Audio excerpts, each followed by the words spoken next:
মহাৰাজ পৰীক্ষিতৰ জন্ম সম্পৰ্কত যদি আমি চাওঁ যে অৰ্জুনৰ পুত্ৰ আছিল অভিমন্যু আৰু সেই অভিমন্যু আৰু উত্তৰা পুত্ৰ আছিল মহাৰাজ পৰীক্ষিত। আকৌ অকণমান আমি পূৰ্বলৈ উভতি গৈছোঁ। এই যেতিয়া অশ্বত্থামাই দ্ৰৌপদীৰ 5টি সন্তানক হত্যা কৰিছিল আৰু তাৰ পাছতো আই দ্ৰৌপদীয়ে গুৰুপুত্ৰ বুলি তেওঁক ক্ষমা কৰি দিছিল। ক্ষমা কৰি দিয়াৰ পিছত তেওঁক ৰাজ্যৰ পৰা শাস্তি কি বিধান কৰা হৈছিল যে ৰাজ্য এৰি তেওঁ গুচি যাব লাগিব। আৰু অশ্বত্থামাই জন্মতে এটা চূড়ামণি মানে কপালৰ মাজত এটা মণি লৈ জন্ম হৈছিল। সেই চূড়ামণিটো তেওঁৰ শিৰৰ পৰা কৰ্তন কৰা হৈছিল। সেইবাবে কি আছিল অশ্বত্থামাৰ শিৰোমণি কটা। আৰু যেতিয়া অশ্বত্থামাক সেই শিৰৰ মণিটোক ভগৱন্ত অৰ্জুনে নিজৰ অস্ত্ৰৰে আঁতৰাই ৰাজ্যৰ পৰা খেদাই পঠাই দিছিল, তেতিয়া অশ্বত্থামাই অপমানতে কি কৰিছিল অৰ্জুনৰ সেই বংশ নষ্ট হওক বুলি এপাত পুনশ্চ এপাত ব্ৰহ্মশৰ পাণ্ডৱৰ উদ্দেশ্যে আৰু এপাত উত্তৰাৰ গৰ্ভ নষ্ট হ'বলৈ মাৰি পঠাইছিল। আৰু তেতিয়া সেইখিনি সময়ত সেই উত্তৰাই সেই অশ্বত্থামাৰ ব্ৰহ্মশৰক দেখা পায় ভগৱন্তক ৰক্ষাৰ বাবে স্তুতি কৰাৰ বাবে ভগৱন্তই গৰ্ভস্থ হৈ তেওঁৰ গৰ্ভ ৰক্ষা কৰিছিল। সেইকাৰণে মাতৃগৰাকীয়ে গৰ্ভপালন সময়ত গৰ্ভৰক্ষা স্তোত্ৰ পাঠ কৰিব লাগে, যি স্তোত্ৰ আমি 3য় স্কন্ধত পাওঁ। আৰু যি ৰক্ষা মন্ত্ৰৰে স্বয়ং ভগৱন্ত কৃষ্ণ জন্ম হওঁতে আই যশোদাই তেওঁক সুৰক্ষা বান্ধিছিল। এই কলা ৰঙা দোল তাবিজ জাৰি ফুকি দিয়াতকৈ সেইখিনি সময়ত যদি সেই গৰ্ভস্তুতি আৰু যি ৰক্ষা বন্ধনেৰে স্বয়ং ভগৱন্তক আই যশোদাই ৰক্ষা কৱচ দিছিল, দশমত আছে গোপাল কৱচ বুলি, সেই গোপাল কৱচৰে মাতৃগৰাকীয়ে গৰ্ভপালন সময়ত যদি পাঠ কৰে তেতিয়াহ'লে সেই তাৰ কিমান শুদ্ধ সাত্বিক প্ৰভাৱটো গৰ্ভস্থ সন্তানটিয়ে প্ৰত্যক্ষ ৰূপত পাব পাৰে। আৰু সেই গৰ্ভ নষ্ট কোনো প্ৰকাৰে নষ্ট হোৱাৰ সম্ভাৱনা নাথাকে। এইটো কেৱল শুনিবলৈ ভাল লগা সাধু কথা নহয়, ইয়াৰ প্ৰকৃত প্ৰায়োগিকতাও আছে। আৰু যেতিয়া সেই উত্তৰাই গৰ্ভতে ভগৱন্তক স্তুতি কৰিছিল তেতিয়া ভগৱন্তই গৰ্ভতে সেই উত্তৰাৰ গৰ্ভ ৰক্ষা কৰিছিল। আৰু তেতিয়াই সেই গৰ্ভত থাকোঁতে পৰীক্ষিতক পৰীক্ষা কৰাৰ বাবে তেওঁৰ নাম কি দিয়া হৈছিল পৰীক্ষিত। আৰু অলপ আগত উল্লেখিত হোৱা অনুসৰি আমি এইটো কথা জানো যে যেতিয়া পঞ্চপাণ্ডৱে স্বৰ্গযাত্ৰা কৰিছিল তাৰপিছত সমস্ত জম্বুদ্বীপৰ দায়িত্ব মহাৰাজ পৰীক্ষিতক দি থৈছিল। আৰু সেই পৰীক্ষিতে এদিন ৰাজ্যত গৈ থাকোঁতেই এই কলিৰ সৈতে সন্মুখী হৈছিল। আৰু কলিৰ সৈতে যেতিয়া যুঁজ লাগি কলি পৰাস্ত হ'ল, কলিত থাকিবলৈ কেইটামান স্থান নিৰ্দিষ্ট কৰি দিলে। তাৰপিছত মহাৰাজ পৰীক্ষিত ৰাজ্যলৈ উভতি আহিল। উভতি আহোঁতে কি হৈছিল, তেনেদৰে বহুদিন পাৰ হোৱাৰ পাছত এদিন ৰাজভঁৰালৰ চন্দুক এটা খুলি চাওঁতে তাত এটা সুন্দৰ সোণৰ ৰাজমুকুট মহাৰাজ পৰীক্ষিতে দেখিলে। সেই ৰাজমুকুটটো আছিল জৰাসন্ধৰ। ভীমে পূৰ্বতে জৰাসন্ধক বধ কৰি সেই ৰাজমুকুটটো আনি ৰাজ্যৰ ৰাজভঁৰালত থৈ দিছিলহি। আৰু বহুদিন বাগৰি যোৱাৰ পাছত মহাৰাজ পৰীক্ষিতে যেতিয়া সেই ৰাজভঁৰালটো খুলি চালে তেতিয়া তাত সেই ধুনীয়া মুকুটটো দেখিলে। আৰু ধুনীয়া মুকুটটো দেখি মহাৰাজ পৰীক্ষিতৰ পিন্ধি চাবলৈ মন গ'ল। তেতিয়া মহাৰাজ পৰীক্ষিতে এই সোণৰ মুকুটটো পিন্ধিলে। পিন্ধাৰ লগে লগে এইটো কথা ৰজা পৰীক্ষিতে পাহৰি থাকিলে যে তেওঁ নিজেই কলিক থাকিবলৈ স্থান সোণত দি থৈছে। সেইকাৰণে সোণ কেতিয়াও মূৰত পিন্ধিব নালাগে। আগতে ৰজাসকলে পিন্ধিছিল, কিন্তু কলিক স্থান দিয়াৰ পৰা সেই পৰম্পৰাটো নাইকিয়া কৰি দিয়া হ'ল। তেতিয়াহ'লে যেই ৰজা পৰীক্ষিতে ধুনীয়া দেখি পেলাই মুকুটটো শিৰত পিন্ধাৰ লগে লগে কলি তেতিয়াহ'লে ক'ত বহিলে, মহাৰাজ পৰীক্ষিতৰ মূৰৰ ওপৰত বহি ল'লে। আৰু যেতিয়াই কলিৰ মূৰৰ ওপৰত বহিলে তেতিয়াই মহাৰাজ পৰীক্ষিতৰ মৃগয়া কৰাৰ ইচ্ছা জাগি উঠিলে। আৰু সেই মৃগয়া কৰা মানে কি, সাধাৰণ পহু এটা খেদি গৈছিল সেয়া নহয়, সেয়া হৈছে মায়া মৃগ। যিদৰে আমাৰ মগজৰ ওপৰত আমাৰ মনৰ ওপৰতো কলি উঠি আছে, আমি এতিয়া সংসাৰখনত মায়া পহুটো এইটো পালেই মই সকলো হৈ যাব বুলি খেদি গৈ আছোঁ। ঠিক তেনেদৰে মহাৰাজ পৰীক্ষিতেও সেই মৃগয়া কৰিবলৈ গৈ জংঘললৈ বাট ল'লে। খেদি ভাগৰুৱা হৈ গ'লগৈ, কিন্তু মৃগ ধৰিব নোৱাৰিলে। ঠিক তেনেদৰে আমিও এই সংসাৰখনত এইটো পালেই মই তৃপ্ত হ'ম বুলি গোটেই সংসাৰখনত খেদি খেদি গৈ আছোঁ, কিন্তু জীৱনত কেতিয়াও আমি তৃপ্ত হ'ব নোৱাৰোঁ। কাৰণ সংসাৰখনৰ প্ৰকৃতি হৈছে স্বাভাৱিকতে অপূৰ্ণ বস্তুৱে কেতিয়াও পূৰ্ণ সুখৰ অনুভৱ কৰাব নোৱাৰে। আৰু যেতিয়া ইয়াৰ অৰ্থ কিন্তু এইটো ভাবি ল'ব নালাগে যে সংসাৰৰ দায়িত্ব কৰ্মখিনি ত্যাগ কৰিবলৈ গৈছে, নহয়। সংসাৰৰ দায়িত্ব কৰ্মখিনি বৰং ঈশ্বৰত অৰ্পণা কৰি আপোনাক মোক কৰিবলৈ কোৱা হৈছে। অৰ্জুনক ভগৱন্তই যুদ্ধ নকৰিবা বুলি নক'লে, কিন্তু যুদ্ধ কৰা বুলিহে বুজালে। কিয়? নিজৰ দায়িত্ব তুমি ত্যাগ নকৰিবা। তাৰ অৰ্থ এইটোও নহয় এতিয়া অৰ্জুনক যিদৰে যুদ্ধ কৰিছিল সেই বুলি আপোনাক মোক কোনোবা এজনে কিবা এটা ক'লে আপুনি মই হাতত অস্ত্ৰ লৈ খেদি যাম নি স্বধৰ্ম পালন কৰিছোঁ বুলি? নহ'ব। ভগৱানৰ ওচৰত সেইটো অথৰিটি আছিল, সেইকাৰণে অৰ্জুনক কৈছিল আৰু অৰ্জুনে তাক পালন কৰিছিলে। আপোনাৰ মোৰ ওচৰত এতিয়া সেই সামৰ্থ্যতাটো বা অথৰিটিটো নাই। আৰক্ষী এজনে বা আৰ্মিৰ জোৱান এজনে কোনোবা অপৰাধী এজনক গুলি মাৰিলে সেইটো অপৰাধ বুলি গণ্য কৰা নহয়। সাধাৰণ মানুহ এজনে যদি কৰে সেইটো অপৰাধ বুলি গণ্য কৰা হ'ব, কাৰণ তেওঁৰ ওচৰত অথৰিটি আছে। ঠিক তেনেদৰে এতিয়া আপোনাৰ মোৰ লগত যদি কিবা এটা বেয়া ঘটে, অথৰিটি কাৰ হাতত আছে? আইনৰ ওচৰত। গতিকে আমি আইনৰ ওচৰলৈ যাব লাগে। সেইকাৰণে ভুলকৈ দৰ্শনটো লৈ ল'ব নালাগে। আৰু যাই হওক, এতিয়া মহাৰাজ পৰীক্ষিতে গৈ গৈ যেতিয়া খেদি খেদি ভাগৰ লাগিলত তেওঁ পিয়াহ লাগিলত ইফালে সিফালে চাই এখন আশ্ৰম দেখিলে। আশ্ৰমখন আছিল শমিক মুনিৰ আশ্ৰম।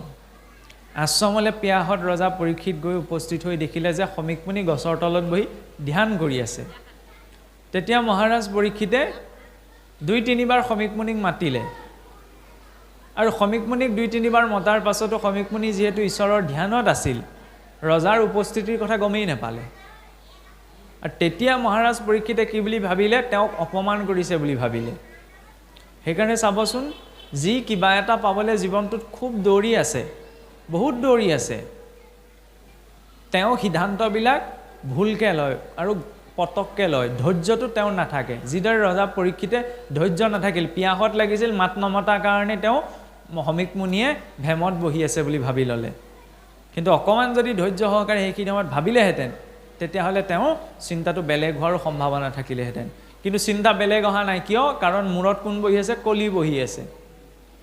সেইকাৰণে কলিক মূৰত লৈ, অৰ্থাৎ মদ্যপান, জোৱা পাশা, পৰস্ত্ৰী সংগ, পঞ্চশুনা, এই পঞ্চযজ্ঞ ত্যাগ কৰি হিমাশালক লাগি সুবৰ্ণক লাগি নিজৰ জীৱনটো পৰিচালনা কৰিব লাগে। তেতিয়া কলি মূৰৰ ওপৰত বহি থাকে।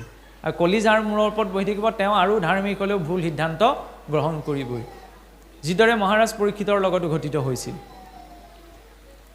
এতিয়া মহাৰাজ পৰীক্ষিতৰ কি হৈছিল? তেতিয়া ভাবিলে যে শমিক মুনিয়ে মিছাতেই ভেম ধৰি মোক একো সম্ভাষণ জনোৱা নাই। ইফালে সিফালে চাই দেখিলে মৰা সাপ এডাল পৰি আছে। লাহেকৈ বোলে তুমিহে মোক ভেম ধৰি বহি আছা, ময়ো সুধাই নেৰোঁ। মৰা সাপডাল ধনুৰ আগে তুলি আনি শমিক মুনিৰ ডিঙিত দি থৈ আহিলে। তাকে আকৌ দেখিলে শমিক মুনিৰ পুত্ৰ শৃংগী মুনিয়ে দেখিলে যে ৰজা পৰীক্ষিতে শমিক মুনিৰ ডিঙিত সাপডাল দি পেলাই গুচি গৈছে। তেতিয়া শৃংগী মুনিৰ বহুত খং উঠি পেলাই ৰজা পৰীক্ষিতক অভিশাপ দিলে যে তুমি যি সৰ্প মোৰ পিতৃৰ ডিঙিত দি থৈ গৈছা, সেই সৰ্পজাতিৰ আটাইতকৈ কুৰ সৰ্প তক্ষকে তোমাক 7 দিনৰ ভিতৰত দংশন কৰি যমনগৰ দেখুৱাব, যোৱা। এইখিনিতে এইটো কথা চাওক, শৃংগী মুনিটো নিজৰ পিতৃৰ ডিঙিত সাপডাল দি দিলত বহুত খং উঠিছিল। তেতিয়া শৃংগী মুনিয়ে এই বুলিনো কেলে নক'লে যে যোৱা, তোমাক এদিনৰ ভিতৰতে সাপে খুটি মাৰিব? ইমান যদি খং উঠিছিলে 7 দিনলৈ অপেক্ষা কৰিবলৈনো কেলে সময় দিলে?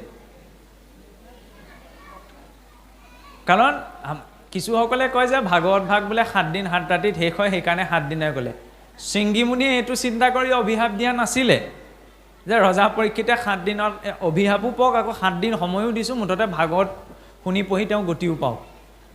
7 দিনৰ তাৎপৰ্যটো কি? কাৰণ প্ৰত্যেক জীৱৰ জন্মও হয় সেই 7 দিনৰ ভিতৰতে, মৃত্যু হ'ব সেই 7 দিনৰ ভিতৰতে, হয় নহয়? ভাবি চাওকচোন, আপোনাৰ মোৰ জন্মও সেই 7টা দিনৰ ভিতৰতে হৈছে, আৰু মৃত্যু হ'ব লাগিব সেই 7টা দিনৰ ভিতৰতে।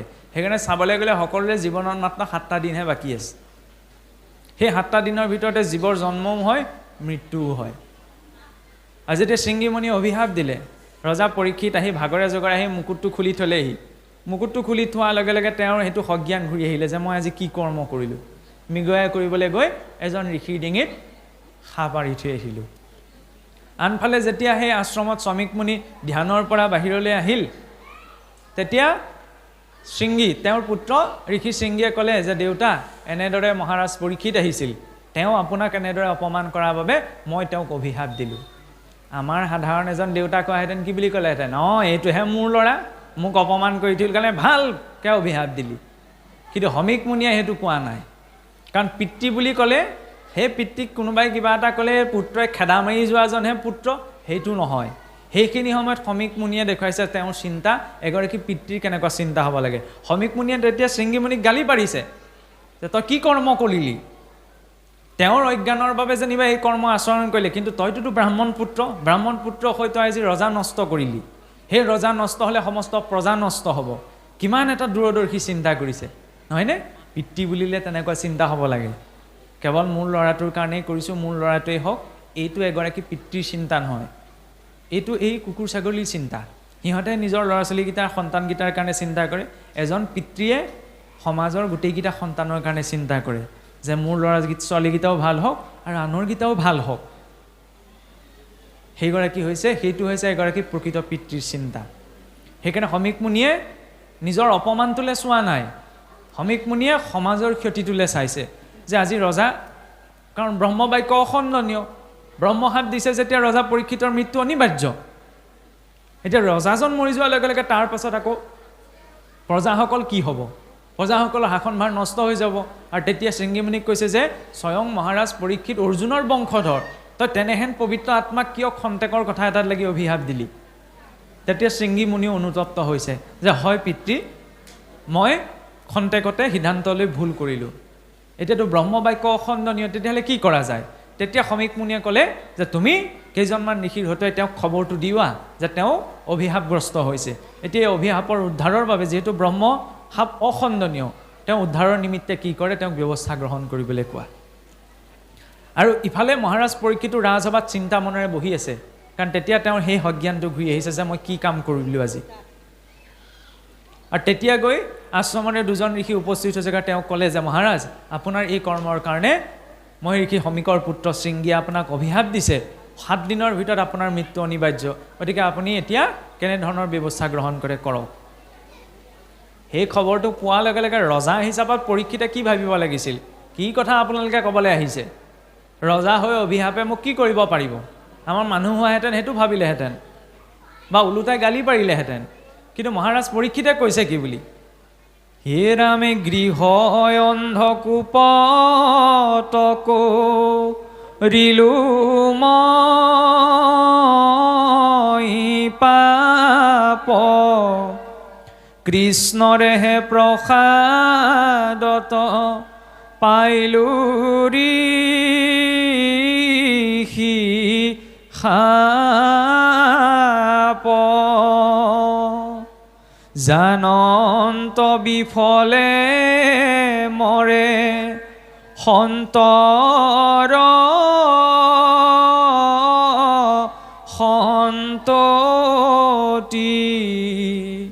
সাপ দিয়াই উপজাইলা মুৰবীৰ কোটি। যেতিয়া মহাৰাজ পৰীক্ষিতে গম পাইছে যে তেওঁ 7 দিনত তেওঁৰ মৃত্যু অনিবাৰ্য, তেতিয়া মহাৰাজ পৰীক্ষিতে কি প্ৰকাশ কৰিছে, ভাবিছে গৃহ অন্ধকূপত কৰিলোঁ মই পাপ, যে যিটো জন্ম মই ঈশ্বৰ ভজনাৰ বাবে পাইছিলোঁ, আজি ৰাজ্য ভোগৰ নামত মই সেই গোটেই জীৱনটো ব্যয় কৰি দিলোঁ, মই মহাপাপ আচৰণ কৰিলোঁ, কিন্তু আজি ভগৱন্তৰ মোৰ ওপৰত কৃপা উপজিছে। চাওকচোন, মৰিবলৈ অভিশাপ পাইছে, কিন্তু কি বুলি কৈছে, কৃষ্ণৰেহে প্ৰসাদত পাইলোঁ ঋষি শাপ, ভগৱন্তৰ কৃষ্ণৰ প্ৰসাদ ৰূপত আজি মই অভিশাপ পাইছোঁ। সেইটো একমাত্ৰ ভক্তজনেহে ভাবিব পাৰে, আন সাধাৰণ লোকে ভাবিব নোৱাৰে যে মৰিবলৈ আগবাঢ়িছে সেইটোক আকৌ ঈশ্বৰৰ আশীষ বুলি ভাবিছে। কিয় আশীষ বুলি মহাৰাজ পৰীক্ষিতে ভাবিছে, জানন্ত বিফলে মৰে সন্তৰ সন্ততি, প্ৰভু ভগৱন্তই জানিছে যে মই অৰ্জুন হেন মহাসন্তৰ নাতি হৈও বিষয়ভোগৰ নামত গোটেই জীৱনটো নষ্ট কৰিলোঁ, কিন্তু এতিয়া কি কৰিলে, সাপ দিয়াই উপজাইলা মূৰ বিৰকতি, সেই অভিশাপৰ জৰিয়তে এই জীৱনটোত মোৰ বিৰক্তি উপজাইছে।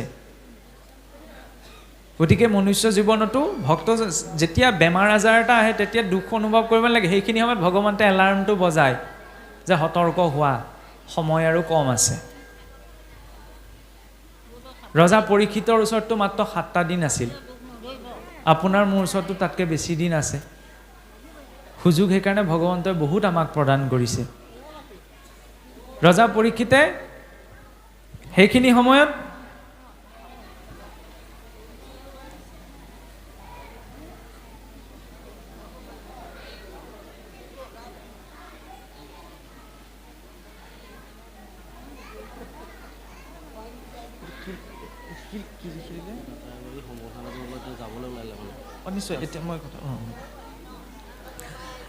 যেতিয়া মহাৰাজ পৰীক্ষিতে সেই অভিশাপ পালে, তেতিয়া মহাৰাজ পৰীক্ষিতে ভাবিছে যে মই আজি গোটেই জীৱনটো বিষয়ভোগৰ নিমিত্তে, যেতিয়া শৰীৰ অচল হৈ পৰিব সেইখিনি সময়ত দুখ কৰিব নালাগে,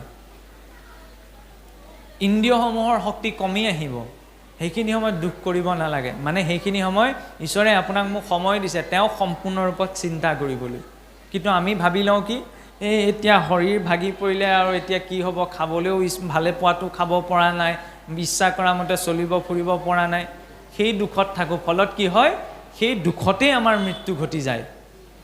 কিন্তু সেইখিনি সময়ত কি ভাবিব লাগে যে এতিয়া তুমি সংসাৰৰ পৰা আজৰি হ'লা, এতিয়া অন্তত ঈশ্বৰক চিন্তা কৰা। কিন্তু আমি যে সদায় সেই পৰ্যায়টো পামগৈ সকলো ক'ব নোৱাৰোঁ। সেইকাৰণে নাক কাণ চকুমু ভালে থাকোঁতে সেই চিন্তাটো কৰা প্ৰয়োজন।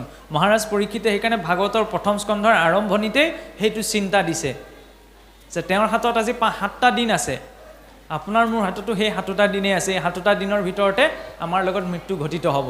এতিয়া মৃত্যুৱে কেতিয়াও কাকো খবৰ নিদিয়াকৈ আহে। এবাৰ ভগৱন্ত বিষ্ণু গৰুদ্ৰক লৈ পেলাই কৈলাশলৈ আহিছিল। কৈলাশলৈ আহি পেলাই কৈলাশৰ দুৱাৰ পাই পেলাই ভগৱন্তই গৰুদ্ৰক ক'লে যে তুমি দুৱাৰতে ৰোৱা, মই অকণমান বিশেষ এটা আলোচনা কৰি মহাদেৱৰ ওচৰৰ পৰা আহোঁ। গৰুদ্ৰ সেই দুৱাৰতে ৰ'ল। দুৱাৰতে ৰৈ পেলাই ইফালে সিফালে চাই থাকোঁতে ঘপককৈ ফুলৰ ডাল এটাত পৰি থকা বৰ ধুনীয়া চৰাই এজনী চকুত পৰিল। এতিয়া গৰুদ্ৰ আছিল পক্ষীকুলৰ স্বামী, পক্ষীকুলৰ অধিপতি হৈছে গৰুদ্ৰ, স্বাভাৱিকতেই মনটো যাবই। তেতিয়া সেই চৰাইজনীয়ে যেতিয়া ফুলৰ ডালটোত পৰি কিৰলি পাৰি থকা দেখিলে, তেতিয়া গৰুদ্ৰয়ো তাক উপভোগ কৰিবলৈ আনন্দ মনেৰে। তেনেকুৱাতে আকৌ ইতিমধ্যে কৈলাশলৈ আগমন ঘটিল ধৰ্মৰাজ যমৰ। যম ৰজাৰ আগমন ঘটাৰ লগে লগে গৰুদ্ৰক সেইখিনিতে দেখা পাই ভাল বেয়া সুধিলে, আৰু সোধাৰ পাছত যম ৰজাৰ চকু সেই ফুলৰ ডালটোত পৰি থকা চৰাইজনীলৈ গ'ল। যমৰ চকু চৰাইজনীলৈ যোৱা দেখি গৰুদ্ৰৰ অকণমান ভয় লাগিলে। যমৰ চকু পৰিছে যেতিয়া প্ৰাণ নিবলৈকে আহিছে, কাৰণ যমৰ চকু যি জীৱৰ ওপৰত পৰিব সেই জীৱ আৰু বেছি সময় থাকিব নোৱাৰে। তেতিয়া যম ৰজাই কি কৰিলে, গৰুদ্ৰক সেইখিনিতে সম্ভাষণ জনাই পেলাই কৈলাশৰ ভিতৰলৈ সোমাই গ'ল। তেতিয়া গৰুদ্ৰই ভাবিলে নিশ্চয় যম ৰজাই এই জীৱটোৰ প্ৰাণ নিবলৈকে আহিছে, গতিকে সোমাওঁতে নিনিলে যেতিয়া উভতোতে নিশ্চয়কৈ নিব। তেতিয়া গৰুদ্ৰৰ সেই চৰাইটোৰ প্ৰতি অকণমান বেয়াও লাগিছিল। বেচাৰা চৰাইটোৱে ইমান ধুনীয়াকৈ খেলা কৰি আছে, অকণমান পাছতে সি মৰিব লাগিব। গৰুদ্ৰই কি কৰিলে, গৰুদ্ৰই মনৰ সমান গতিৰে গতি কৰিব পাৰে। মনটোৱে যিমান স্পীডত ভাবিব পাৰে গৰুদ্ৰই সিমান স্পীডত গতি কৰিব পাৰে। এই গৰুদ্ৰই কি কৰিলে, মনৰ গতিৰে চৰাইটোক ধৰি 20,00,000 যোজন দূৰত থকা এখন উপবনত এৰি থৈ আহিলেগৈ। এৰি থৈ আহি ধুনীয়াকৈ কৈলাশত ৰৈ আছেহি। তাৰ পৰা ইতিমধ্যে যম ৰজা ওলাই আহোঁতেও যম ৰজাই আকৌ সেই গছৰ ডালটোলৈ একদম সন্দেহজনক দৃষ্টিৰে চালে। এইফালে গৰুৱে মনতে হাঁহি আছে, ভাবিছিলে চাগে জীৱ নিবলৈ আহিছিলে, এতিয়া ভাবিছে চাগে সেই জীৱটো সেইডোখৰত নেদেখি ক'লৈ গ'ল কি কথা। তেতিয়া মানে অকণমান হাঁহিৰ ভাৱে গৰুদ্ৰই যম ৰজাক সুধিলে, যমৰাজ আপুনি যাওঁতে সেই ডালটোলৈ চাই পেলাই সোমাইছিল, এতিয়াও উভতি আহোঁতে ইমান ৰহস্যজনকভাৱে সেই ডালটোলৈ চাইছে, কিনো আছিল তাত আপুনি কওকচোন। তেতিয়া যম ৰজাই কৈছে, গৰুদ্ৰ মই যাওঁতে এই ডালটোত সৰু চৰাই এজনী পৰি আছিল। এতিয়া খন্তেক সময়তে মই দেখা পাইছোঁ কি ইয়াৰ পৰা 20,00,000 যোজন দূৰত এখন বাগিচাত সেই চৰাইজনী সাপ এটাই খাই পেলালে। এতিয়া এই খন্তেকতে ইমান দূৰ কেনেকৈ পালে মই বোলে তাকেই ভাবি আছোঁ। তেতিয়া গৰুদ্ৰ হতভম্ব হৈছে। আৰু কথাটোৰ তাৎপৰ্য এইটোৱেই, ভগৱন্তৰ দুটেই নহওক কিয় মৃত্যুটোক কোনেও পৰিৱৰ্তন কৰিব নোৱাৰে, আৰু সেই মৃত্যুটো অবাঞ্ছিত ৰূপত আপোনাৰ মোৰ জীৱনলৈ আহে। সেইবাবে আজি মহাৰাজ পৰীক্ষিতে মৃত্যুলৈ অভিশাপ পোৱাৰ পাছত খং কৰা নাই, দুখ কৰা নাই, অনুতাপ প্ৰকাশ কৰিছে যে মই যিটো জীৱন ঈশ্বৰ ভজনাৰ বাবে পাইছিলোঁ সেইটোচোন ভোগ কৰিয়ে পাৰ কৰি দিলোঁ, এতিয়া মোৰ হাতত আছে মাত্ৰ 7টা দিন।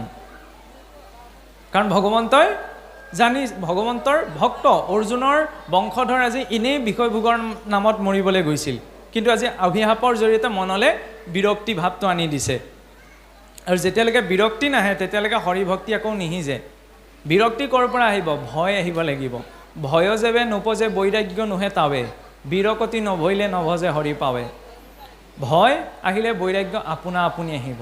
ভয় এইটো বুলি নহয় যে মই আজি বেয়া কাম এটা কৰিলে ভগৱন্তই মোক পিছত শাস্তি দিব, এই বুলি ভয় কৰিব নালাগে। অন্ততঃ এই বুলি ভয় কৰিব লাগে, যিদৰে ল'ৰা ছোৱালীয়ে যদি বেয়া কাম এটা কৰে তেতিয়া পিতৃ মাতৃ বা ইষ্টমিত্ৰ কুটুম্বই বেয়া পাবনে? নিশ্চয়কৈ পাব। গতিকে আমি পিতৃভাৱত ভগৱন্তলৈ ভয় কৰিব লাগে যে আমি হৈছোঁ ঈশ্বৰৰ সন্তান। ঈশ্বৰৰ সন্তান হৈ যদি আমি অপত্যু খাওঁ, অগম্যাগমন কৰোঁ, তেতিয়া ঈশ্বৰে বেয়া পাব। ঈশ্বৰে যাতে আমাক বেয়া পাই নাথাকে সেই ভাৱটোলৈ ভয় কৰিব লাগে। আৰু সেই ভাৱ অহাৰ লগে লগে বৈৰাগ্য আপোনা আপুনি আহি যাব। বৈৰাগ্য মানে এনেকুৱা নহয়, বৈৰাগ্য বুলিলে আকৌ আমাৰ বহুতেই ঘৰ বাৰী এৰি ঘূৰি যোৱাজনক বৈৰাগ্য বুলি কয়। নহয়, যিদৰে পদুম ফুলপাহ পানীতে থাকে, বোকা আৰু পানীয়ে পদুম ফুলপাহক স্পৰ্শ কৰিব নোৱাৰে, ঠিক তেনেদৰে সংসাৰতে আপুনি মই থাকিব লাগিব। সংসাৰৰ ভোগবিলাকে যাতে আসক্তিত ৰাখিব আমাক নোৱাৰে। কাৰণ আপুনি মই যিবোৰ আসক্তি, যিবিলাক বিষয়ক লৈ জীৱনটো যাপন কৰি আছোঁ, বিশেষকৈ কাম, ক্ৰোধ আৰু লোভ, এই তিনিটা বহুত সাংঘাতিক শক্তিশালী বস্তু। কামৰ জম্ভন, স্তম্ভন, সন্মোহন আদি 5 প্ৰকাৰৰ বাণ আছে। এই তিনিটাৰ জন্ম হৈছিল মায়া মাতৃৰ পৰা। মায়া মাতৃৰ পৰা জন্ম হৈ নিজৰ নিজৰ পৰিচয়কেইটা দিছে, তেতিয়াই তাৰ বিষয়ে আমি জানিব পাৰোঁ। কাম যেতিয়া সৃষ্টি হৈছিল, সৃষ্টি হৈ পেলাই মায়া মাতৃৰ আগত কৈছে যে ত্ৰৈলোক্য জয় মূৰ আছে পঞ্চবান, যাহাৰ ভয়ত ত্ৰিভুৱন কম্পমান, শংকৰ ব্ৰহ্মাক যিনি আছু বাহুবলে,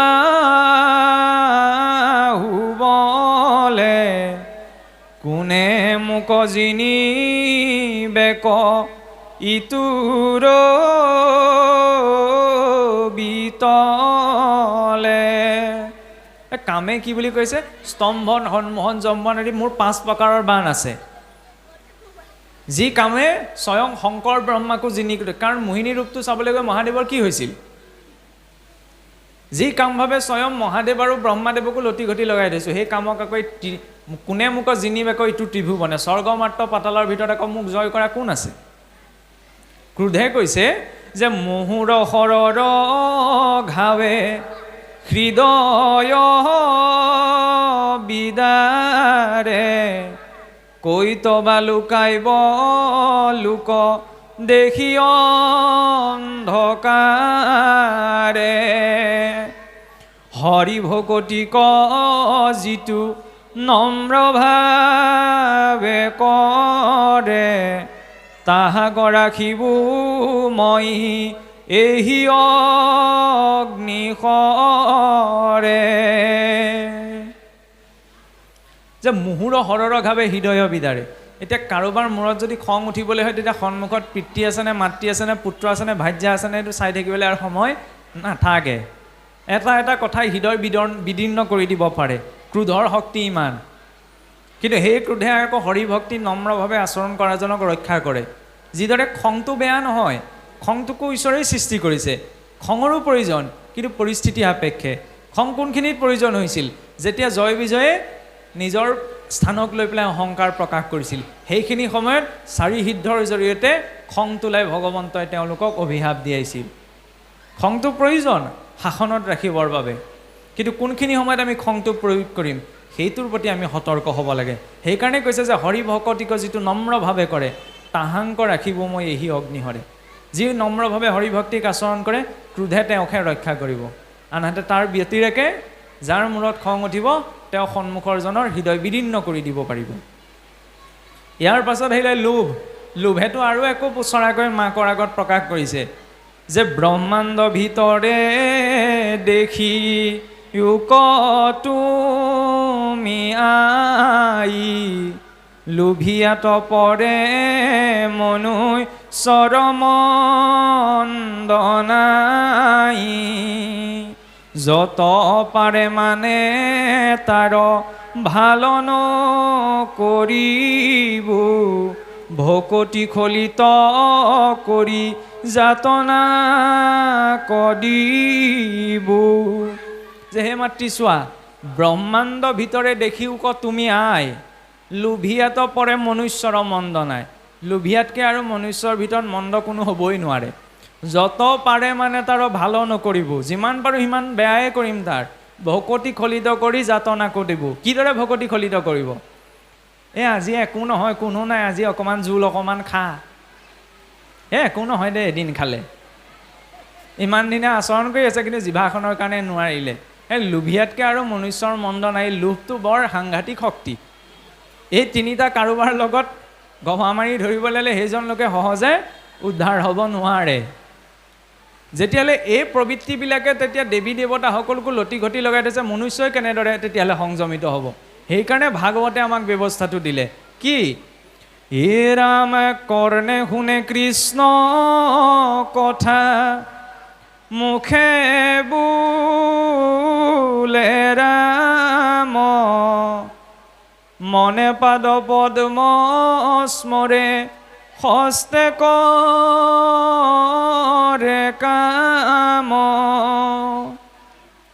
কৃষ্ণৰ প্ৰতিমা দেখে চক্ষুৱে ভক্ত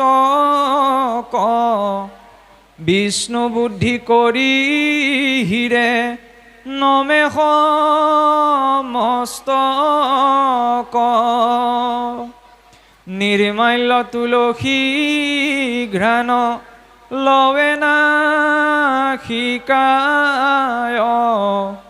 বিষ্ণুৰ নৈবেদ্য মাত্ৰ আস্বাদে জীৱায় পদে বিষ্ণু বৈষ্ণৱখে ত্ৰকচলি যায় এহিমত ইন্দ্ৰিয়ৰ বৃত্তি সমুদায় কাৰ ঘৰত কি হৈছে কাৰ লগত কি ঘটিত হৈছে এইটো নহয় ভগৱন্তক চিন্তা কৰিবলৈ কাৰণ যদিও শ্ৰৱণ কীৰ্তন শ্ৰেষ্ঠ শ্ৰৱণ কীৰ্তনৰ গুহাৰ্থ কিন্তু স্মৰণ আৰু চিন্তনতহে প্ৰকাশ পাইছে কিদৰে মৰাৰ সময়ত যে ভগৱানৰ নাম ল'ব লাগে মৰাৰ সময়ত যদি কাণেৰে নুশুনা হৈ থাকোঁ ওচৰতে বোলে ভাগৱত পঢ়ি আছে তেতিয়াহ'লে কেনেকৈ কাম দিব শ্ৰৱণে কীৰ্তন মুখেৰে ভগৱানৰ নাম ল'ব লাগে মৰাৰ সময়ত যদি কথাই ক'ব নোৱাৰা হৈ থাকোঁ তেতিয়াহ'লে সেইখিনি সময়ত কিহে ক্ৰিয়া কৰিব স্মৰণ আৰু চিন্তনে মনে চিন্তা কৰিব লাগিব আৰু মনেৰে চিন্তন তেতিয়াহে সুলভ হ'ব আগচোৱা সময় যদি আমি ভগৱন্তক চিন্তা কৰি আছোঁ সেইকাৰণে মনটো কি কৰিবলৈ কৈছে মনটো ঈশ্বৰ চিন্তনত ৰাখিবলৈ কৈছে আৰু প্ৰকৃততে মনত কেনেকুৱা ধৰণৰ চিন্তা চৰ্চা আছে ঘৰত অকলে বহি থকা সময়ত মনলৈ কি কথা আহে মনলৈ সেইটোৱে প্ৰমাণ ৰাখি দিয়ে সন্মুখত প্ৰকৃততে ভিতৰত কি আছে যদি ভাল চিন্তা আহিছে তেতিয়াহ'লে জানক ঠিকে আছে যদি কিছুমান বিৰূপ চিন্তা আহিছে তেতিয়াহ'লে জানক অকণমান খেলি মেলি হৈছে মেৰামতি কৰাৰ প্ৰয়োজন আহি পৰিছে আৰু সঠিক সময়ত যদি এই মেৰামতিকণ কৰা নাযায় তেতিয়া সেই মনটোৱে আপোনাক এনেকুৱা বিপদত পেলাই দিব আপোনাক নালাগে মোকো এনেকুৱা বিপদত পেলাই দিব যে মই তাৰ পৰা উদ্ধাৰ হোৱাৰ কোনো মাৰ্গেই বিচাৰি নাপাম সেইকাৰণে মনটোৰ কাৰণে কি ক'লে মনে পাদ পদ্ম স্মৰে ভগৱন্তৰ চৰণ যুগল স্মৰণ কৰিলে মনটো হস্তে কৰে কাম হাতেৰে ঈশ্বৰৰ কৰ্ম কৰিবলৈ হাতেৰে ঈশ্বৰ কৰ্ম এই শৰাই সজোৱা পাঠ পঢ়া এইখিনিয়ে নি নাম গোৱাখিনিয়ে নি নহয় গৃহত আমি যি যি কৰ্ম কৰিছোঁ এই সকলো ধৰ্মত থাকি পেলাই ঈশ্বৰক অৰ্পণা কৰি যদি কৰা যায় তেতিয়া সিও বোলে ভাগৱত ধৰ্মলৈ ৰূপান্তৰ হয় কেনেকৈ ৰাম নিত্য নৈমিত্তিক যত জাতি ধৰ্ম আশ্ৰমৰ যত কৰ্ম কৃষ্ণ তৰ্পিলে সিউৱে জানা মহাভাগৱত ধৰ্ম নিত্য কৰ্ম যিবিলাক আমি সদায় কৰি আছোঁ নৈমিত্তিক কৰ্ম যিখিনি কৰ্ম বিশেষ উদ্দেশ্যলৈ আচৰণ কৰা হয় আশ্ৰম ব্ৰহ্মচৰ্য গাহস্থ বানপ্ৰস্থ ব্ৰাহ্মণ ক্ষত্ৰিয় বৈশ্য শূদ্ৰ যাৰ যি আশ্ৰম ধৰ্ম এই সকলো কৰ্ম যদি ঈশ্বৰৰ অৰ্পণা কৰি কৰা হয় তেতিয়া সেয়াও বোলে ভাগৱত ধৰ্মলৈ ৰূপান্তৰ হয়। বেলেগকৈ ভক্তি কৰিবলৈ থাকিলে জানো? নাথাকিলে। সেইকাৰণে কি কৈছে? হস্তে কৃষ্ণৰ কৰ্ম কৰিবলৈ কৈছে। ঘৰখনত যি কৰ্ম কৰিছোঁ ঈশ্বৰত অৰ্পণা কৰি, কিন্তু সেইখিনি সময়ততো ঈশ্বৰক আমি চিন্তা নকৰোঁ, কেৱল গোঁসাই ঘৰ নামঘৰলৈ অহা সময়কণহে। তেনেকৈ কৰিলে হ'ব জানো? নহ'ব।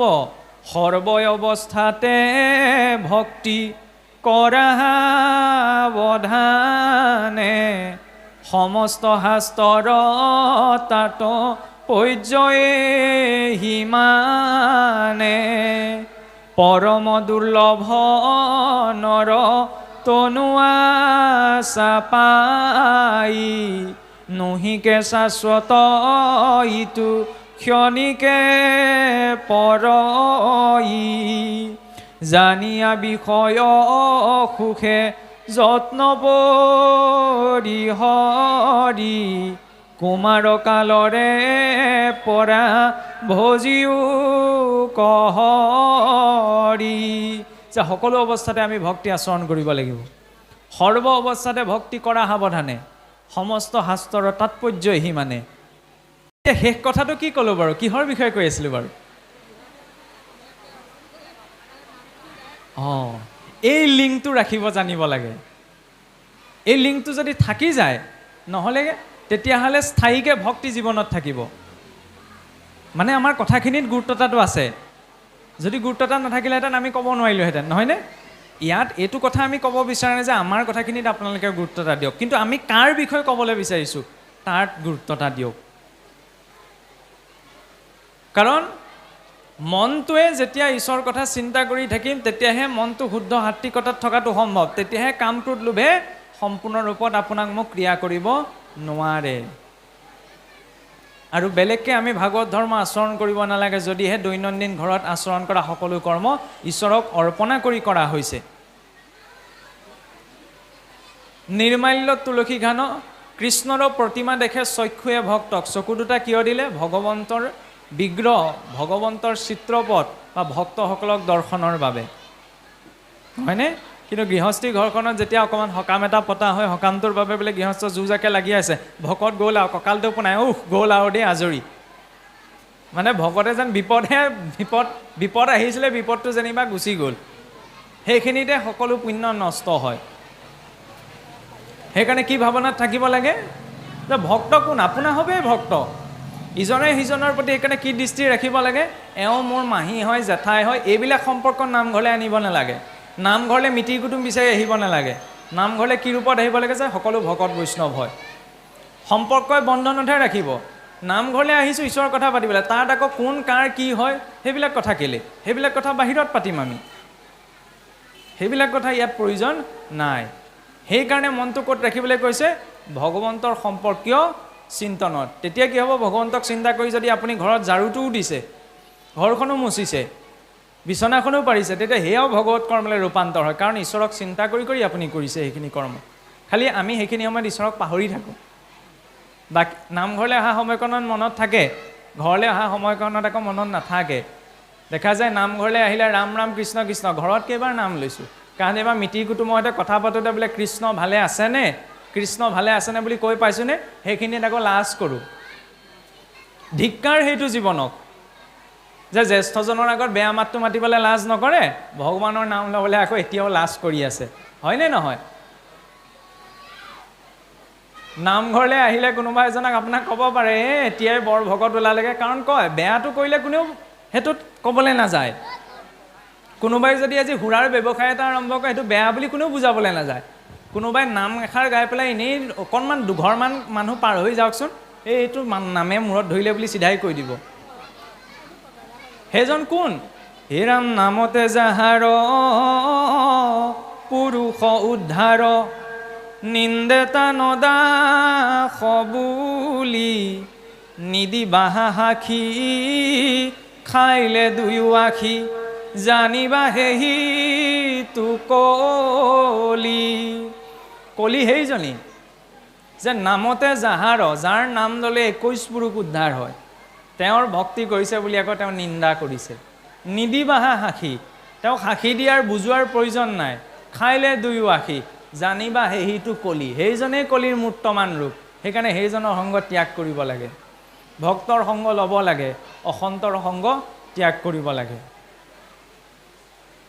সন্ধ্যা লাগিল মাত্ৰ বাঁহত থকা চৰাই চিৰিকটিকেইটাও বাঁহলৈ উভতে। মই আকৌ মুখ হাত ধুই পেলাই আজিকালি বোলে ক'লৈ ওলাই যায় ইভিনিং ৱাক, বোলে কেলৈ মৰিবলৈ ভয়। আগতে ৰাতিপুৱা খোজকাঢ়িছিলে, আজিকালি কিজানি সন্ধ্যা লগাও খোজকাঢ়িলে যে আয়ুষত দুটামান দিন পাওঁ। ঠিকেই আছে চিন্তাটো, আৰু দুদিনমান আমাক সকলোকে লাগে, কিন্তু সেইকাৰণে সন্ধ্যা সময় ঈশ্বৰ চিন্তা কৰিব লাগে। সন্ধ্যা সময়কণ কিয় দিয়া হৈছে? সম্যক শ্ৰাদ্ধেতি সন্ধ্যা, সম্যক ধাৰণাৰ বাবে সময়কণ। নামঘৰত যেতিয়া দবাকোপ থোৱা হয় চাবচোন, 3টা কোবত দবাকোপটো থোৱা হয়। দম, দয়া আৰু দান, যে সেইখিনি সময়ত নিজকে দমন কৰা, নিজৰ ওপৰত দয়া কৰা, আনেও নিজেও ভগৱন্তৰ নাম লোৱা, আনকো ভগৱন্তৰ নাম দান দিয়া। গোসাঁই গৃহ সোমাব নোৱাৰিলেও যি স্থানত আছে সেইখিনি সময়ত গুৰু বাক্যৰে ঈশ্বৰক চিন্তা কৰাটো প্ৰয়োজন। সেইটো আছেনে? সেইটো ব্যৱস্থা আছেনে? হয়, আপোনাৰ আছে, কিন্তু কাষৰ ঘৰৰ নাই। এতিয়া কাষৰ ঘৰকো দিব লাগে। উঠি অহা ল'ৰা ছোৱালীকেইটা, আমি কৈ থাকোঁ যে যুৱ প্ৰজন্ম উশৃংখল হৈছে। উশৃংখল কোনে কৰিছে? হ'বলৈ কোনখিনিত পাইছে? দৈত্য ৰাজ্যত থাকিও প্ৰহ্লাদ উশৃংখল নহ'ল, আৰু মানুহৰ ৰাজ্যত থাকি আমাৰ ল'ৰা ছোৱালী উশৃংখল হৈছে। দৈত্য ৰাজ্যত থাকি প্ৰহ্লাদহে উশৃংখল হ'ব লাগিছিল, কাৰণ চাৰিওফালে মৎস্য মাংস ভক্ষণ সুৰাপান গোটেই সোপা দৈত্য, কোনেও ভগৱানৰ তাত নাম নলয়। এতিয়া সেই প্ৰহ্লাদে যে ইমান ধুনীয়াকৈ তাত জীৱনটো যাপন কৰিলে কেনেকৈ? কাৰণ তেওঁৰ অন্তৰখনত শুদ্ধ মাৰ্গদৰ্শন আছিল। অন্তৰৰ পৰিৱেশটো কোনেও নষ্ট কৰিব নোৱাৰে। সেইবাবে ল'ৰা ছোৱালীক আমি মোবাইলটো বাইকখন তুলি দিয়াৰ লগতে ভাগৱত ভাগো ঘোষা ফাঁকিও হাতত তুলি দিব লাগে। সৰুৰে পৰা সেইখন চৰ্চা ৰাখিব লাগে, যাতে ৰাতিপুৱা গধূলা অন্তত ৰাতিপুৱা শুই উঠিয়ে গাত উঠিয়াই যাতে ধূপডাল ভগৱানৰ ওচৰত দিয়েহি, সেই সংস্কাৰকণ লাগে। তেতিয়াহে সেই জীৱ সংস্কাৰী হৈ থাকিব, সেই সন্তান। আৰু চাবচোন, সেইকাৰণে আমাৰ শাস্ত্ৰত সন্তান অৰ্জনৰ কথা নাই। কি আছে? পুত্ৰ। পুত্ৰ মানে এই ল'ৰাটোকে পুত্ৰ বুলি কোৱা হৈছে এইটো নহয়। পুং নামৰ নৰকাত ত্ৰায়েতে ইতি পুত্ৰ হওক, পিতৃ মাতৃ পুং নামৰ নৰকত পৰি থাকে, সেই পুং নামৰ নৰকৰ পৰা উদ্ধাৰৰ বাবে পুত্ৰ অৰ্জন কৰা হয়। সন্তাপ প্ৰদায়তে ইতি সন্তান, সন্তান আমাক নালাগে, সন্তানে সন্তাপহে দিয়ে। কি লাগে? পুত্ৰ লাগে।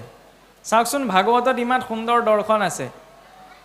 ঋষি কদৰ্ম আৰু আই দেৱহূতিয়ে কপিল প্ৰভুক নিজৰ জৰিয়তে আনি তেওঁৰ জৰিয়তে আই দেৱহূতিয়ে জ্ঞান প্ৰাপ্ত কৰি গতি পাইছে। ধেমালি কথানে? গৃহস্থী আশ্ৰমত কেনেকৈ প্ৰৱেশ কৰিব লাগে কিমান সুন্দৰকৈ দেখুৱাইছে। আমাৰ মুঠতে এবছৰ বিয়া পাতিলে মাত্ৰ এবছৰৰ ভিতৰত ল'ৰা ছোৱালী মোক দেখিবই লাগিব।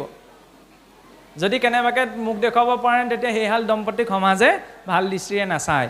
সেইটো হৈছে আচল কুসংস্কাৰটো, আচল অন্ধবিশ্বাসটো হৈছে সেই চিন্তাধাৰাটো। কুকুৰ মেকুৰীয়েহে ইমান ঘপাঘপ ল'ৰা ছোৱালী জন্ম দিয়ে, নহয়নে? শুনিবলৈ অদ্ভুত কথা, কিন্তু সত্য। মনুষ্য হৈ নীতি সংযমেৰে গৃহস্থী আশ্ৰমত প্ৰৱেশ কৰাটো প্ৰয়োজন। আজি সেই ঋষি কদৰ্ম আৰু দেৱহূতি যদি জীয়াই থাকিলেহেঁতেন, সমাজে কিমান বেয়া বেয়াকৈ ক'লেহেঁতেন ঠিক নাই। বোলে 18 বছৰ সন্তানৰ মুখ দেখাব নোৱাৰিলি, নহয় জানো? ঘৰৰ মানুহে নক'লেহেঁতেন জানো? কিন্তু সেইটো চিন্তা নহয়। তেওঁলোকে বহু বছৰ কাল নীতি সংযমত পাৰ কৰিছে। এতিয়া মনলৈ এইটো আহিব পাৰে, কি কথা ক'বলৈ আহিছা তুমি, আজি 18 বছৰে তেনেকৈয়ে চলি থাকিলোঁ, এইটো চিন্তা আহিব পাৰে। কিন্তু কথাটো হ'ল কি, হয় তেনেদৰেও সংসাৰ চলি আছে, কিন্তু যদি আমি বিচাৰোঁ তাকো আৰু অলপমান ভালকৈ চলাব পাৰোঁ। গতিকে আমাক বেছি ভালটোহে লাগে। যদি এই ব্যৱস্থাখিনি আমি গ্ৰহণ কৰোঁ, আৰু ভালকৈ আমি উত্তৰ প্ৰজন্মক এইখিনি দি থৈ যাব পাৰোঁ। সেইবাবে সৰুৰে পৰা আমাক কি কৰা হৈছে? কুমাৰ কালৰে পৰা ভজিও কহৰি, সৰুকালৰ পৰা হৰিভজনৰ মাৰ্গটো হাতত তুলি দিবলৈ কৈছে। কোনে তুলি দিব? ঘৰখনৰ জ্যেষ্ঠসকলে। সেই জ্যেষ্ঠসকলে হাতত তুলি দিয়াটো প্ৰয়োজন। খাবলৈ মন কৰা মোবাইলটোতো ভাল দেখুৱাওকচোন। মোবাইলটোতো আমি ৰামায়ণ মহাভাৰত এইবিলাক কাহানিও সচৰাচৰ ল'ৰা ছোৱালীক নেদেখুৱাওঁ, নহয়নে? আৰু মনৰ প্ৰবৃত্তিটো এনেকুৱা কেনেবাকৈ যদি নতুন গেম এটা ওলায়, সেইটো খুচৰি খুচৰি উলিয়াব। ক'ৰবাত যদি বেয়া ঘটনা এটা ঘটে, সেইটো খুচৰি খুচৰি চাব। কিন্তু ভালটোতো আকৌ আমি তেনেকৈ নাচাওঁ নহয়। সমস্যা সেইখিনিত। মোবাইলটোতে আমি ঘোষা কীৰ্তন সকলো পঢ়িব পাৰোঁ, কাহানি বা পঢ়োনে? চৰকাৰৰ আঁচনি কেইখন, কোনখন আঁচনিত কিমান টকা পায়, সকলোৰে মুখৰ আগত থাকে। ভগৱানৰ লীলা কথাসমূহ বোলে কেলৈ নাথাকে? কাৰণ সেইখিনি আমাৰ চৰ্চা কৰা নহয়। সেইখিনি আমি ঢাকন মাৰি, সকাম খাব লাগিব নহয়, সকাম খাবলৈ থওঁ আমি শাস্ত্ৰবিলাক। সকামটো খাওক, সেইটো আমি ভুল ধৰিবলৈ যোৱা নাই, কিন্তু কেৱল সকাম খোৱাৰ বাবে গীতা ভাগৱত নহয়, মনুষ্য জীৱনৰ মাৰ্গদৰ্শনৰ বাবে গীতা ভাগৱত। সেইখিনি সময়ত আমি প্ৰয়োগ কৰিছোঁ নে নাই কৰা? মই সুন্দৰভাৱে শাস্ত্ৰ গোটেই ভাগৱত বোলে কণ্ঠস্থ আছে, কিন্তু প্ৰয়োগ কৰিছোঁ কেৱল সকাম নিকাম খাবলৈহে। ঘোষা মোৰ কণ্ঠস্থ আছে, প্ৰয়োগ কৰিছোঁ আশীৰ্বাদ দিবলৈহে, কিন্তু ঘোষাই কৈছে এভাগে, মই আচৰণ কৰিছোঁ আছে এভাগে। কাম হ'বনে? নহয়। তেতিয়াতো বেছিকৈহে দণ্ড ভুগিব লাগিব, কাৰণ যিজনে আইনক জানিও পেলাই আইন অৱজ্ঞা কৰে তেওঁৰ বাবে শাস্তিটো অকণমান বেছি হয়। ঠিক তেনেদৰে আইনক কৈছোঁ গাইছোঁ আকৌ আচৰণ কৰা নাই, তেতিয়াহ'লে কাম দিব জানো? নিদিয়ে। সেইকাৰণে মনটো সদায় ঈশ্বৰক চিন্তা কৰি নিজৰ গৃহৰ সকলো কৰ্ম ঈশ্বৰক অৰ্পণা কৰি কৰিবলৈ কোৱা হৈছে। চকু দুটাই ঈশ্বৰৰ প্ৰতিমা, ঈশ্বৰ বা ভক্তসকলক দৰ্শনৰ বাবে কোৱা হৈছে। নিৰ্মাল্য, নাকটোৱে কি গোন্ধিবলৈ দিছে?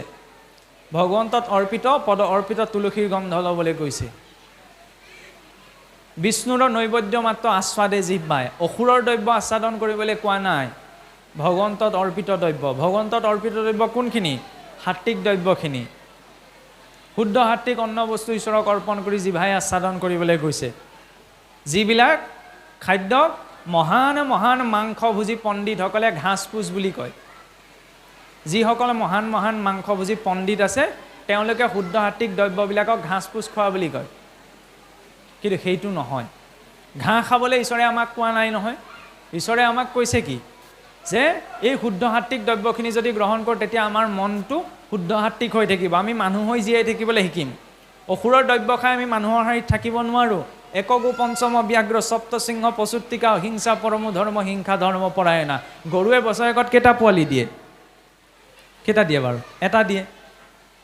একগো পঞ্চম ব্যাঘ্ৰ, বাঘে 5টা দিয়ে। সপ্ত সিংহ পশুত্তিকা, সিংহই 7টা দিয়ে। সংখ্যা এতিয়া কাৰ বেছি? গৰুৰ বেছি। সিংহৰহে বেছি হ'ব লাগিছিলে, 7টা পোৱালিচোন জন্ম দিয়ে। কিন্তু সিহঁত হিংসা ধৰ্ম আচৰণ কৰে, গৰুজনীয়ে অহিংসা আচৰণ কৰে। সিহঁতৰ পৰা আমাৰ শিকিবলগীয়া ঢেৰ আছে। সিংহটোক আৰু ক্ৰীম বাটাৰ লগাই পৰে মই ঘাঁহ মুঠি দিওঁগৈ, সিংহটোৱে কেতিয়াও নাখায়, কাৰণ তাৰ শৰীৰৰ সৃষ্টি হৈছে মাংস ভোজনৰ বাবে। দাঁত জোঙা, পানী চেলেকি খায়, পাকস্থলীৰ গঠন মাংস হজমৰ বাবে। আৰু সিংহটোও সিমানহে স্বীকাৰ কৰিব তাৰ ভোকটো নিবৃত্তিৰ বাবে। পালে বচিয়ে গোটেই হৰিণা সোপাক মাৰি নেপেলায়, কিন্তু মানুহে চাব এই নিজেও খাওঁ ঘৰলৈও এটা লৈ আনিম, এইটো মানুহৰ প্ৰবৃত্তিত থাকে। গৰুজনীক আৰু ধুনীয়াকৈ একদম গোন্ধ লগাই মাছ মছলা দি মাছৰ জোল বনাই দিওঁ, এনেকৈও নাচায়। মানুহক দিয়কগৈচোন, চব খাব। সেইকাৰণে সিংহৰো বিচাৰ আছে, সিংহই ঘাঁহ নাখায়। গৰুজনীৰো বিচাৰ আছে, গৰুজনীয়ে মাছ মাংস নাখায়। আৰু মানুহৰ বিচাৰ নাই, মানুহৰ ইমান বিচাৰ নাই, ই সকলো খায়। বেছিকৈ বুজাই থাকিলে মূৰটোও খায়। সেইকাৰণে বৰ বেছিকৈ বুজিবও নালাগে, কিছুমান কথা সৰলতাৰে গ্ৰহণ কৰাটো প্ৰয়োজন, যে মই কাৰ নিমিত্তে কি কৰিছোঁ। এটা জীৱক কষ্ট খুৱাই নিজৰ জিভাখনত খাই আছোঁ, হয়, সেই কষ্টখনো মই জীৱনত ভুগিব লাগিব, আৰু সেইকণ মোৰ ল'ৰা ছোৱালীও ভুগিব লাগিব। এনে নহয় যে মই ভুগিয়ে আঁতৰি যাব পাৰিম, যে সিহঁতক যে খোৱালোহি তাৰ ভাগকণ কোনে পাব? সিহঁতেওতো পাব। সঁচাকৈ যদি মংগল কামনা হৈছে, এটা কথা ঠিক, আপোনাৰ হবে কি খায় কি নাখায় তাত আমাৰ ক'বলগীয়া নাই, কিন্তু এই মাৰ্গলৈ অহাৰ লগে লগে এইখিনি বিচাৰ হ'বই লাগিব। বহুতে এইখিনি কথা নকয়, ক'বলৈ টান পায়, কিজানি সমাজলৈ নমতা হ'ব, এইজনে বৰ বুলিব, খোৱা বোৱাখিনি কথা কয় বা ৰাইজে বেয়া পাব। কিন্তু এইখিনি আমি বেয়া পাবলগীয়া কথা। ভাগৱতে আপুনি মোৰ মনে ভাল লগা কথাটো কোৱা নাই, অনুতাপ অনুভৱ কৰিবলগীয়া কথাখিনিহে কৈছে, যাতে আমি গ্লানি অনুভৱ কৰি আগবাঢ়িব পাৰোঁ। মনে ভাল লাগি থকাটো, বিহতো যদি চেনি মিহলাই দিয়া হয় খাবলৈ ভাল লাগিব, সেইবুলি আমি বিহ খাম নি? নহয়, আমাক লাগে শুদ্ধ সাত্বিক বস্তুটো। সেইকাৰণে কৈছে কি, জিভাখন কি আস্বাদন কৰিবলৈ? বিষ্ণুৰ নৈবেদ্য মাত্ৰ আস্বাদে জিহ্বাই, ভগৱন্তত অৰ্পিত দ্ৰব্য আস্বাদন কৰিবলৈ জিভাখন লাগে। ভৰি দুটা ক'লৈ দিছে? পদে বিষ্ণু বৈষ্ণৱ ক্ষেত্ৰক চলি যায়। এই ভৰি দুটা দিছে বিষ্ণু বৈষ্ণৱৰ ক্ষেত্ৰলৈ যাবলৈ। সেইকাৰণে মাহেকত অন্তত এটা দিন হ'লেও দূৰলৈ যাব নোৱাৰিলেও নামঘৰতে বা কাৰোবাৰ কোনোবা এজন গৃহস্থীৰ ঘৰতে অকণমান ভগৱত চৰ্চা কৰিব লাগে। সেয়া সৎসংগ, সেয়া ঈশ্বৰৰ সংগ। কিন্তু বছৰেকৰ মূৰত এদিন এনেদৰে সৎসংগই প্ৰভাৱ পেলাব নোৱাৰে। সেইকাৰণে সৎসংগ আমাক সদায় লাগিব। সৎসংগ মানে এনেদৰে নামঘৰত বহি থকা সময়কণে যে সৎসংগ, এইটোও নহয়। কোনোবা 3জনমান তিনিআলি মূৰত ৰৈ আছে, দোকানত ৰৈ আছে, বজাৰত ৰৈ আছে, ৰৈ থাকক। তাতোতো আমি ঈশ্বৰৰ কথা পাতিব পাৰোঁ, কিন্তু পাতোঁ জানো? নাপাতো নহয়। যদি থিয় হৈও সৎ কথা পতা হৈছে, তেতিয়া সেয়াও বোলে সত্যলৈ ৰূপান্তৰ হয়। কিন্তু আমি পাতি থাকোঁ দেশ বিদেশৰ, সেইখিনিতে দেশ বিদেশৰ গোটেই একদম শ্ৰেষ্ঠ ৰাজনীতিজ্ঞ, অৰ্থনীতিজ্ঞ সেই গাঁৱৰ চুকটোতেই ওলাব, নহয়নে? ক'ত কাৰ চৰকাৰ হ'ল মুখৰ আগত থাকে, কিন্তু গীতা ভাগৱতত আমাৰ কি আছে সোধকচোন? আমাৰ ল'ৰা ছোৱালীয়ে ঋষি শৰৎ সুশ্ৰতক চিনি পায়নে নাপায়? ঋষি ভৰদ্বাজক চিনি পায়নে নাপায়? শুনিছোনে কাহানী বা নাম? কিন্তু অভিনেতা এজনৰ নাম কওকচোন, ফৰফৰকৈ কৈ দিব। তেওঁ ক'ত গৈ কি খালেগে, ক'ত কি কৰিলেগে, সেইখিনি চকুৰ আগত থাকে। আৰু আজিকালি বোলে প্ৰচাৰ মাধ্যমতো সেইবিলাকহে বেছিকৈ দেখুৱায়। কাৰ কাৰণে দেখুৱাইছে? আমি যিটোকে বস্তুকে চাওঁ, ইণ্টাৰনেটে এনেকৈ কাম কৰে, যি বস্তুটো আমি বেছিকৈ চাওঁ সেই বস্তুটোৱে ইণ্টাৰনেটে আমাৰ স্ক্ৰীণখনত আনি দিয়ে। আমি যদি কোনে গৈ কি খাইছে, কিছুমান মানুহেতো জীৱনটো ইমান প্ৰদৰ্শন কৰি থৈছে, ক'ৰবাত কিবা এটা খাবলৈ গৈছে সেইটো ফটো মাৰি আপলোড দিব, নহয়নে? ক'ৰবাত চাকি এগছ জ্বলাইছে, আজি আমুকলৈ আহি চাকি জ্বলালোহি, সেইটোও ফটো মাৰি দিব। কোনোবা এজন মৰিলে বোলে ঘৰতে, সেইটোও ফটোকপি মাৰি দিব যে আজি আমুক গ'ল। জীৱনটো ইমানো প্ৰদৰ্শনী কৰিব নালাগে। এইটো কথা বেলেগ যে স্মৃতি হিচাপত আপুনি ফটোখন ৰাখিছে, সেইটো আমি বিৰোধিতা কৰিবলৈ নাযাওঁ। কিন্তু কি খাইছে, কি কৰিছে, দিনটোত কি কৰিলে, সেইখিনি নিজৰ অনুভৱৰ মাজত ৰাখিব লাগে, আনক দেখুৱাবলৈ নহয়। আনক দেখুৱাব লাগে ভালটো। আজি যদি আপুনি ভাল কিবা এটা শিকিছে, পাইছে, তেতিয়া আপুনিও পাইছে, তাৰ পৰা আন দুজনেও জানিব পাৰিব, সেইটো দিয়ক। কিন্তু সৰু সৰু কথা কিছুমানলৈ মোবাইলটো কিমান যেন মোবাইলটোৰ কাৰণেহে জীয়াই আছে। এই আপোনাৰ যোৱাকালি নহয়নে এডিআৰই পৰীক্ষাটো যে আছিলে, সেইকাৰণে চাগে অকণমান সেইকেইটা সময়কণ ইণ্টাৰনেট বন্ধ কৰি থকাৰ কাৰণে অকণমান হাতখনে শান্তি পাইছিলে, মোবাইলটো অকণমান শান্তি পাইছিলে। বাকীখিনি সময়তো কিছুসকলৰ 24 ঘণ্টা থাকেই, গা ধুবলৈ যাওঁতেও লগত যায়, জিঅ' গ'লেও মুঠতে মোবাইল নাযাব। সেইকাৰণে আগতে আমাক গুৰুসকলে এটা শ্লোক শিকায় ৰাতিপুৱা শুই উঠি পাঠ কৰিবলৈ, যে কৰাগ্ৰে বসতে লক্ষ্মী কৰ মধ্যে সৰস্বতীম কৰ মূলেতো গোবিন্দ প্ৰভাতে কৰ দৰ্শনম। কৰ মানে হৈছে হাত। ৰাতিপুৱা উঠিয়ে কয় যে মোৰ কৰৰ অগ্ৰত লক্ষ্মীয়ে বিৰাজ কৰক, কৰ মধ্যে সৰস্বতীম, কৰ মধ্যত মোৰ সৰস্বতীয়ে বিৰাজ কৰক, কৰ মূলেতো গোবিন্দ, কৰৰ মূলত স্বয়ং গোবিন্দই বিৰাজ কৰক। আজিকালি ওলোটা হ'ল, কৰাগ্ৰে বসাতে মোবাইলম, কৰ মধ্যে ফেচবুকম, কৰ মূলে হোৱাটছআপম, প্ৰভাতে মোবাইল দৰ্শনম। হওক বাৰু, সেইটোও হওক, তাত আপত্তি নাই। কিন্তু এটা মোবাইলটোত ঈশ্বৰৰ ফটো এখন ৰাখিব লাগে। ৰাতিপুৱা মোবাইলটো সময়টো চাবলৈ বুলি বা কিবা নটিফিকেশ্যন চাবলৈ ঈশ্বৰক দেখি যাতে কৃষ্ণ বুলি ঈশ্বৰক স্মৰণ কৰোঁ। কাৰণ আমি দিনটো যে হাৰ পালোঁ, হাৰ পাবলৈ কিমান লাখ লাখ মানুহ শুই থাকোঁতে মৰি থাকিলে ঠিক নাই। এতিয়া আপুনি মই যে হাৰ পালোঁ, ঈশ্বৰক চিন্তা কৰিব লাগে নে নালাগে? কিন্তু যদি সেইখিনি সময়তে ঈশ্বৰক পাহৰি দিনটো আৰম্ভ কৰিছোঁ, তেতিয়া সেই জীৱনত শান্তি, শৃংখলা, নীতি, নিয়ম, ধৰ্ম কেনেকৈ মই আশা কৰিম? সেইবাবে এই ইন্দ্ৰিয়সমূহ ঈশ্বৰৰ কৰ্মত আবদ্ধ ৰাখি নিজৰ জীৱনৰ সকলো কৰ্ম পৰিচালনা কৰি নিয়াটো প্ৰয়োজন। সেইবাবে মৰিবলৈ অভিশাপ পোৱাৰ সময়তো মহাৰাজ পৰীক্ষিতে এইটো ভাবিছে যে মই আজি এই গোটেই জনমটো বিষয়ভোগৰ নামত পাৰ কৰিলোঁ, কিন্তু এতিয়া মোৰ হাতত আছে মাত্ৰ 7টা দিন। এই 7 দিনত মই কেনেদৰে ঈশ্বৰ ভক্তি কৰিম? সেই চিন্তাকে কৰি মহাৰাজ পৰীক্ষিতে নিজৰ সমস্ত ৰাজ্যভাৰৰ দায়িত্ব পুত্ৰ জন্মেজয়ক অৰ্পণ কৰি ঋষিমুনিসকলৰ ওচৰলৈ আহিছে যে তেওঁৰ এতিয়া মুক্তি লাগে। মুক্তি কিয় লাগে? কাৰণ আপুনি মই জন্ম মৃত্যু জৰাব্যাধিৰ চক্ৰটোত ঘূৰি ফুৰিছোঁ, আজি সুখ কাইলৈ দুখ, নহয় জানো? কিন্তু যি ইয়াৰ পৰা মুক্ত হ'ব বিচাৰিছে তেওঁৰ বাবে হৈছে মুক্তি। ৰজা পৰীক্ষিতে ভাবিছে তেতিয়া যে মই এতিয়া মানুহৰ জন্ম হৈ জন্ম লাভ কৰিলোঁ, কিন্তু আজি 7 দিনৰ পাছত যদি মই শৰীৰটো অথলে যাবলৈ দিওঁ, তেতিয়া আকৌ কি ৰূপত জন্ম গ্ৰহণ কৰিব লাগিব তাৰ একো সম্ভাৱনা বা মই নিৰ্দিষ্টকৈ ক'ব নোৱাৰোঁ। সেইবাবে সতৰ্ক হোৱাটো প্ৰয়োজন। কাৰণ ভগৱন্তৰ ওচৰলৈ উভতি যোৱাৰ কিয় ইমানকৈ কৈ থকা যে ভগৱানৰ ওচৰলৈ উভতি যাব লাগে? প্ৰকৃততে আপোনাৰ মোৰ শৰীৰত যি জীৱাত্মা আছে, এই জীৱাত্মা আগতে ক'ত আছিল? বৈকুণ্ঠত। সেই বৈকুণ্ঠ কোনখন? মহাপুৰুষে আপোনাক মোক নামঘৰত দি থৈ গ'ল। কাঠৰ এইখন আসন কেৱল সুন্দৰ আধ্যাত্মিক তত্ত্বগধুৰ এখন প্ৰতীক নহয়, এইখন 14খন ব্ৰহ্মাণ্ডৰ বাজৰ এখন ব্ৰহ্মাণ্ডৰ আৰ্হি। কেনেকৈ? আসনখনত কেইটা খলত থাকে বাৰু? 7টি থাকে, নহয়নে? শ্বেতবিলাস, শান্তনুবিলাস, কনকদণ্ডবিলাক, পংকজবিলাক, সনাতনবিলাক আৰু গোলোক পুষ্পকবিলাক সহিত এই সপ্ত বৈকুণ্ঠ। ভগৱানৰ পুৰীখনৰ, ভগৱানৰ নগৰখনৰ 7টা ভাগ। যমনগৰ কেইটা ভাগ? 84 লাখ। জানে সেইফালে যোৱা কম হ'ব, এইফালে যোৱা বেছিকৈ হ'ব। এতিয়া আপুনি মই ক'ত আছোঁ? পৃথিৱীত আছোঁ, নহয়নে?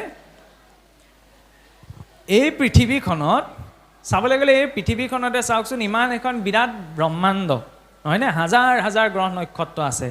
তাৰ ভিতৰত আমাৰ সৌৰজগতখন, আমাৰ সৌৰজগতৰ 9টা গ্ৰহৰ ভিতৰত আমাৰ গ্ৰহটো এটা, নহয়নে? পৃথিৱী। এই পৃথিৱীৰ 200খন দেশৰ ভিতৰত এখন দেশ হৈছে আমাৰ দেশখন। আমাৰ এখন দেশৰ আপোনাৰ বহু শ ৰাজ্যৰ ভিতৰত এখন ৰাজ্য হৈছে আমাৰ ৰাজ্যখন। এই ৰাজ্যখন এখন জিলাৰ এটা প্ৰান্তৰ, এখন গাঁৱৰ এটা চুকত আপুনি মই বহি আছোঁ। গতিকে আপুনি মই সংসাৰত জীয়াই থাকিলেও সংসাৰ একো লাভ লোকচান নাই, গুচি গ'লেও একো লাভ লোকচান নাই। সেইকাৰণেই অহংকাৰ কৰি এইখন সংসাৰত, এইখন সমাজত একো কৰ্ম কৰিব নালাগে। কাৰণ আপুনি মই জীয়াই থকাৰ পৰাও ইয়াৰ একো লাভ লোকচান নহয়, গ'লেগৈও একো লাভ লোকচান নহয়। তেওঁ তেতিয়া অহংকাৰ কৰিব নোৱাৰে। যেতিয়া গম পাই যে মোৰচোন একো চিটিয়েই নাই, বেজীৰ আকণতো মই গণনাত নাহোঁ। এতিয়া যদি সেই ধাৰণাটোকে আমি ওলোটাই চাওঁ, পৃথিৱীকে ধৰি 9টা গ্ৰহেৰে আমাৰ সৌৰমণ্ডলটি গঠিত, নহয়নে? এনেকুৱা হাজাৰ হাজাৰ সৌৰমণ্ডল লগ লাগি আমাৰ তাৰকা ৰাজ্যখন গঠিত। এনেকুৱা হাজাৰ হাজাৰ তাৰকা ৰাজ্য লগ লাগি আমাৰ ভূলোক নামৰ ব্ৰহ্মাণ্ডখন গঠিত। এই ভূলোকৰ তলত আৰু 7খন ব্ৰহ্মাণ্ড আছে: অতল, বিতল, সুতল, মহাতল, তলাতল, ৰসাতল আৰু পাতাল। আৰু এই ভূলোকৰ ঊৰ্ধত আৰু 6খন ব্ৰহ্মাণ্ড আছে: ভূলোক, ভূৱৰলোক, সুৰলোক, মহলোক, জনলোক, তপলোক, সত্যলোক। হাতে হাতে মিলি 14খন ব্ৰহ্মাণ্ড হৈছে। এই 14খন ব্ৰহ্মাণ্ডই হৈছে, আমি যে কেতিয়াবা ফটোত দেখোঁ এই নাৰায়ণ অনন্ত শয্যাত শুই আছে, তেওঁৰ নাভিৰ পৰা পদ্মৰ ঠাৰি এডাল ওলাই গৈছে, ওপৰত ব্ৰহ্মাদেৱ বহি আছে। সেই পদ্মৰ ঠাৰিডালে এই 14খন ব্ৰহ্মাণ্ডক প্ৰতিনিধিত্ব কৰে। আৰু তাৰ ঊৰ্ধত কোন আছে? সৃষ্টিৰ প্ৰথম জীৱ ব্ৰহ্মাদেৱ। তাক ধাৰণ কোনে কৰি আছে? জলাশায়ী নাৰায়ণে। আৰু এই 14খন ব্ৰহ্মাণ্ডৰ ওপৰত এটা মায়াৰ আৱৰণ আছে। সেই মায়াৰ অধিষ্ঠাত্ৰী হৈছে দেৱী দুৰ্গা। সৃষ্টি স্থিতি প্ৰলয় সাধনং শক্তি ৰেখা সায়ে বয়স্য বিভক্তি ভুৱনানি দুৰ্গা। সেইকাৰণে দুৰ্গা নামটো ক'ৰ পাইছে? দুৰ্গ মানে হৈছে বান্ধ। আৰু এই মায়াৰ আৱৰণটো অন্ধ আকৃতিৰ হোৱাৰ বাবে ইয়াক কোৱা হয় হিৰণ্যগৰ্ভ বুলি। এনেকুৱা অনন্ত কোটি হিৰণ্যগৰ্ভ ক্ষীৰোদক্ষা বিষ্ণুৰ প্ৰতি ৰোমকূপত বিৰাজিত হৈ আছে। আৰু এই 14খন ব্ৰহ্মাণ্ডত কাল আৰু মায়াৰ প্ৰভাৱ আছে, অৰ্থাৎ ইহঁত সৃষ্টিও হয়, এটা সময়ত ধ্বংসও হয়। আৰু সেই ক্ষীৰোদক্ষা বিষ্ণুৰ ঊৰ্ধত আছে মহাবিষ্ণু, মহাবিষ্ণুৰ ঊৰ্ধত আছে বৈকুণ্ঠ।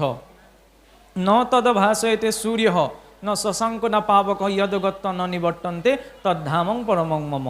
যি স্থানত চন্দ্ৰ সূৰ্যৰ কোনো প্ৰভাৱ নাই, স্থানকালৰ কোনো প্ৰভাৱ নাই, যি স্থান ঈশ্বৰৰ স্বয়ং ব্ৰহ্মজ্যোতিৰে প্ৰকাশমান, যি স্থানলৈ জীৱ এবাৰ গ'লে আকৌ এই মায়াৰ সংসাৰখনলৈ আহিব লগা নহয়। সেইকাৰণে মাধৱ পুৰুষে কি লিখিলে? এলা পেচা জীৱৰ পৰা ধৰা নাই, ব্ৰহ্মা আদি কৰি জীৱ যত, সত্যলোকত বহি থকা ব্ৰহ্মাদেৱৰ পৰা পাতালৰ নাগ গণলৈকে যেতিয়ালৈকে ঈশ্বৰৰ ভক্তি আচৰণ নকৰে, ব্ৰহ্মাৰো মুকুতি নাই নভৈলে ভকতি, সামান্যৰ কিবা কথা কহিব নিপতি। সেই ব্ৰহ্মাদেৱেও নিজৰ 100 জনম পাৰ কৰাৰ পাছতো যেতিয়ালৈকে ঈশ্বৰক ভক্তি আচৰণ কৰিব নোৱাৰে, তেতিয়া সেই ব্ৰহ্মাদেৱেই মুক্তি পোৱা সম্ভৱ নহয়। আমি কেনেকৈ মুক্তি পাম? এতিয়া পূৰ্বতে সেই বৈকুণ্ঠত এই সকলো জীৱ আছিল, কিন্তু ভগৱন্তৰ লীলা উপভোগ কৰা দেখি জীৱসকলেও এটা ইচ্ছা প্ৰকাশ কৰিলে যে প্ৰভু তুমি যিদৰে বিভিন্ন ধৰণৰ লীলা উপভোগ কৰিছা, আমাকো উপভোগৰ বাবে অকণমান সুবিধা দিয়া।